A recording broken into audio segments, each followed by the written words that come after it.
What's up, you guys? Divine Chakras here. Welcome back to the channel.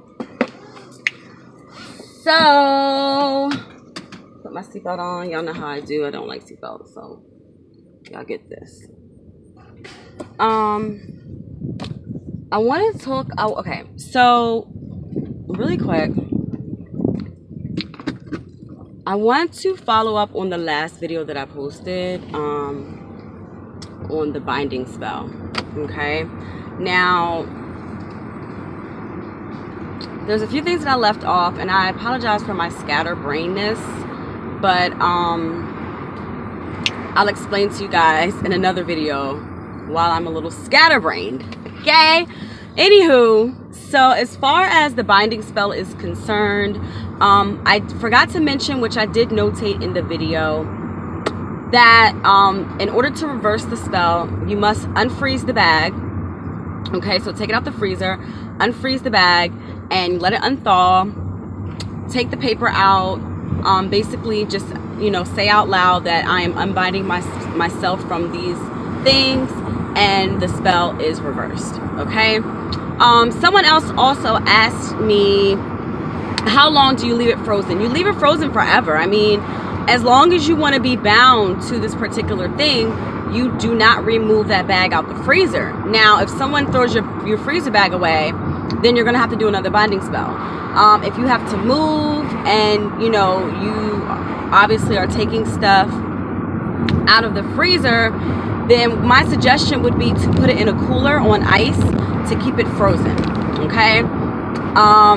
You just gotta do things. You gotta do these things when you're doing spell work. Okay? And then someone also asked me, was the spell, have I done it before? Has it been successful? So that's what this video is going to be mainly about. It's going to be about the truth about spell work. Okay? The truth about spell work and the truth about basically how spells work. Okay? And we're not talking like higher level magic. We're talking about lower to mid-grade magic, okay? Because that's basically what we're doing here, all right? So as far as the success rate for spells, success rate is going to depend on your intent and your overall mindset as far as the spell that you are conducting. So don't think for a second that a spell won't work, especially if you're doing a spell and you're for example, if you're using like Wicca spells, and you're not really like making the spell your own, or you're really not focusing in on the intent of the spell, sometimes the spell won't work. Sometimes you may have blockages that force the spell not to work. So it's very important before you do spell work to make sure you clear your space. Make sure that you clear the area or the room in which you're going to be conducting the spell. You can use sage. I've already talked about, using less sage and using more like dragon's blood, frankincense and myrrh, other things, licorice roots, different like, oh my gosh, different incense. So like frankincense and myrrh incense, you can use like sage incense, things like that. So, moving away from sage, Palo Santo even, but sage is going to go extinct the way we move in, because a lot of us misuse sage. I really don't use sage like that, honestly. The only time I really use sage is like if I'm about to, like, after I've conducted readings and I really need to clear myself, that is when I will use sage. Or if I'm doing something like in a ritual, then that is when I will use sage. But I don't use sage on a daily basis. Like, there's no need when there's so many other things that we can use to clear our auric field, okay? So that is one thing that I want to point out, is that you always want to clear yourself. It's even great to do like a spiritual bath, a clearing spiritual bath, in order to clear your aura, just to clear yourself from anything that could be blocking the spell work, okay? So again, it's very important to do that. The materials that you're using your spells for, you also want to make sure that they are, that they are clear and clean, okay? So yes, you can sage your pens, you can sage your papers, if that's where your mind is with this.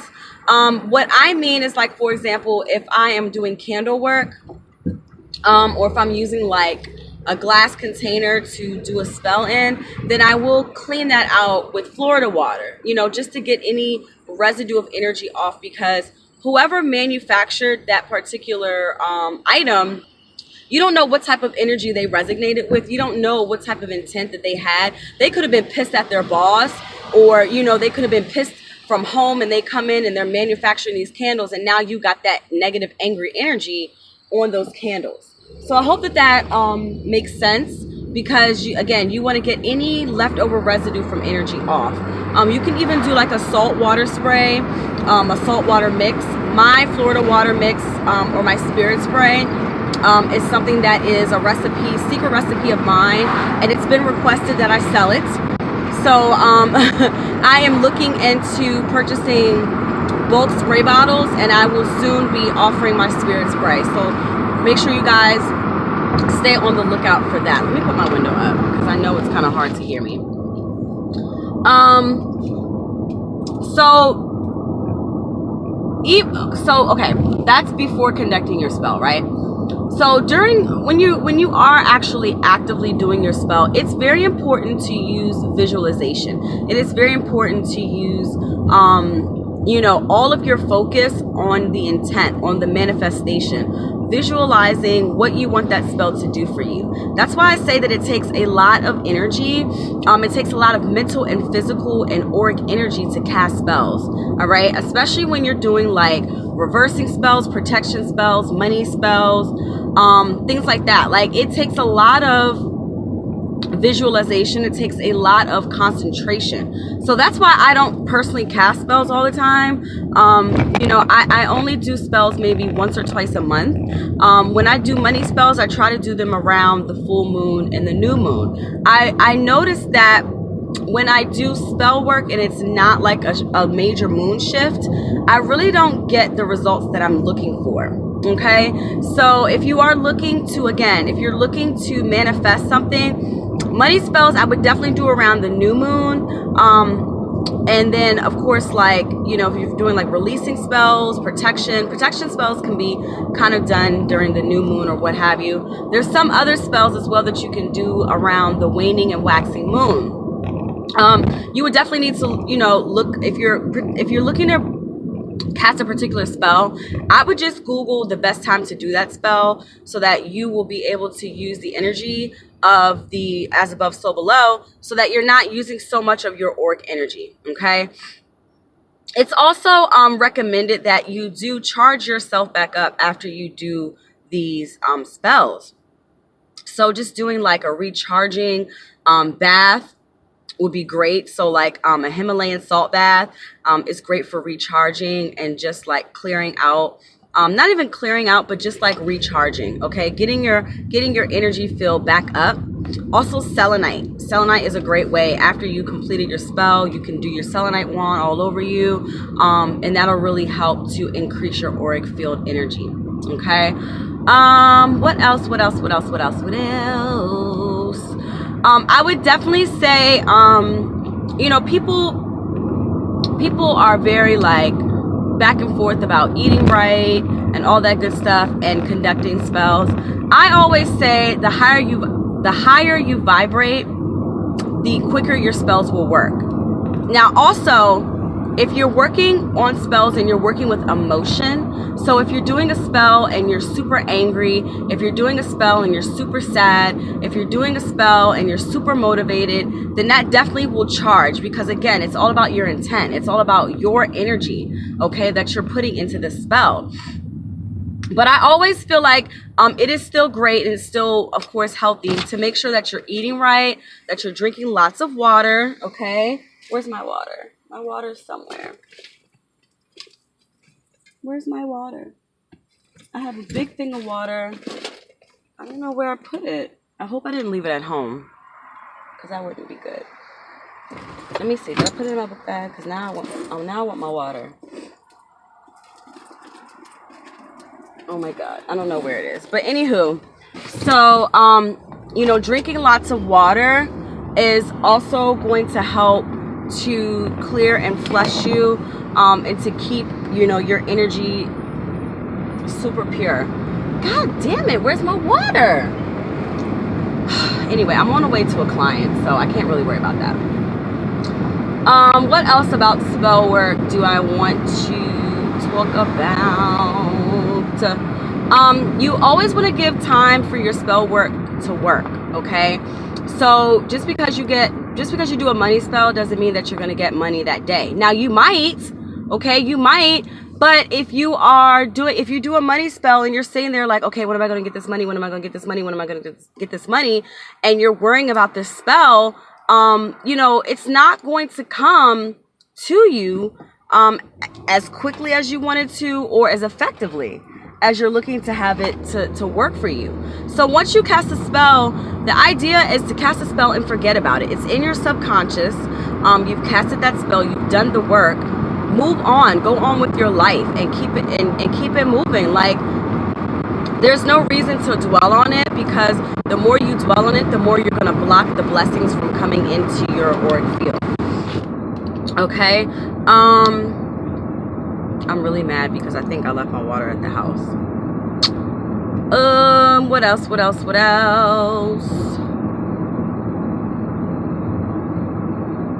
I think that's really it. I think that's really all that I had to personally say about spell work. If you have any questions, like, make sure you put them in the description box below, so in that way I can answer all of your dying questions about spell work.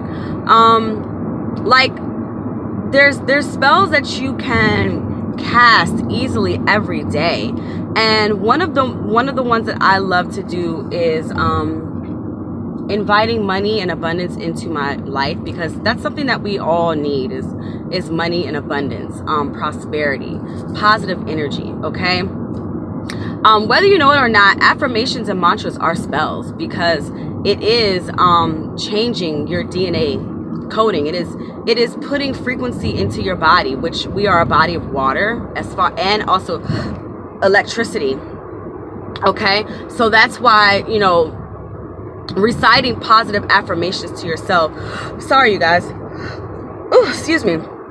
Reciting positive affirmations to yourself, reciting positive mantras to yourself is so vital. And it is, again, it's definitely a daily spell that you can do on a daily basis. It also can put you in a trance to, like, you know, get you into a mind frame of bringing in whatever it is that you're looking to bring in. You know, affirming to yourself, I am this, I am that. You know, I have this, I have that. You know, the universe is always providing. Those are spells, okay? It is all about development of trick of the mind, and recalibrating, readjusting the way you think, the way you look at life as a whole, as a perspective. So changing just, you know, your daily thought process is a spell that you can do on a daily basis. You know, when you're in the shower and you're taking a shower, you know, you can do spells in the shower as well. Water is a great way to cleanse your auric field. It's also a great way to manifest as well. So, you know, you can say your not affirmations, but you can manifest in the shower by simply using your shower water.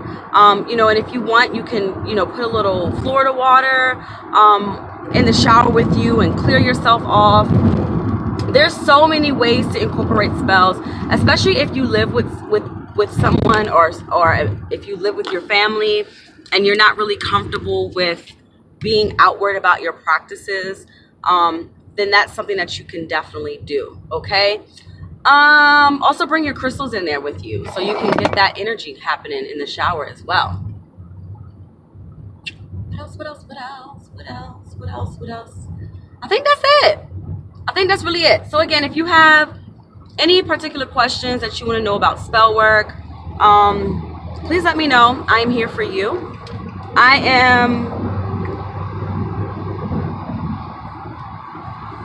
am also going to be offering spell work for you guys, as far as like spell work services.